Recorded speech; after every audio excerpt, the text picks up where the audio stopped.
Hindi makakabuti kung magkikita pa kayong dalawa. Bakit nandito ka? Anong kailangan mo sa kanya?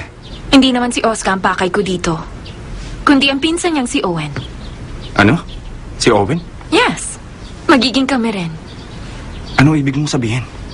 It's a long story. By the way, nabasa mo na ba ang script ko? Anong comment mo? Hindi ko binasa. Nandun pa sa table ko. At saka may director na ako. Akala ko ba walang gustong tumanggap? Sinong director yun? Hindi mo na kailangang malaman. Layuan mo na si Oscar. Huwag ka na magpapakita sa kanya. Hindi ko gusto ang ginagawa mo sa akin. Pinagbabawalan mo ko. Pinagbabantaan mo ko. Pero ako magde-decide kung magkikita kami o hindi. Kung binasa mo ang script, hindi ako masyado magagalit. But it's too late now. I'll see you later.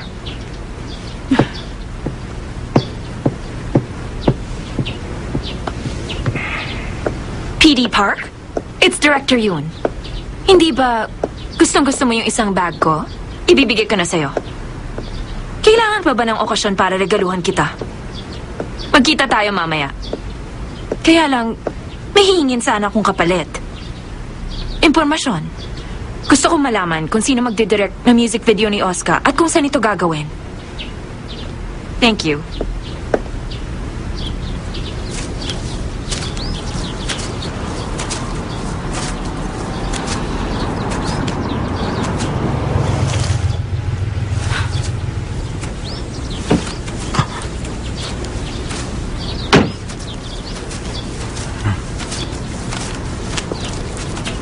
Aren't you surprised? Oo, nandito ka pala. You're so cute. Palabiro ka rin pala. Oo. Yan siguro ang dahilan kaya selfish ang tingin ng iba sa'yo.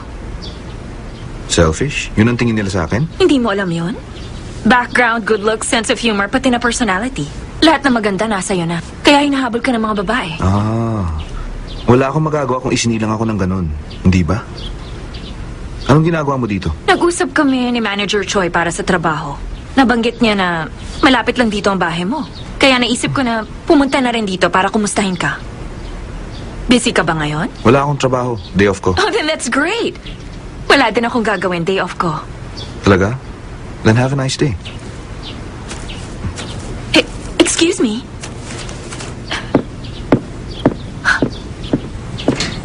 Hindi man lang ako pinapasok ng bahay? Ayaw niyo ba kasama ako?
Janelle, may dinala ako noon sa ospital. Yung babae may sugat.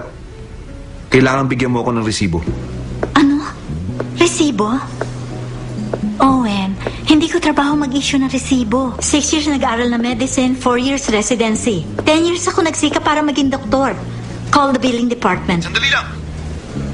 Sumusumpong ang sakit ko kapag natitensyon ako, hindi ba? Hindi kita maintindihan. Sabi mo hindi mo kilala ang babaeng yon. Kaya nga gusto ko siyang kilalanin eh. Ipadala mo yung receipt dito sa bahay. Hindi mo ka sekretary. Pabalik na ako ngayon sa ospital. Kailangan ikaw ang kumuha.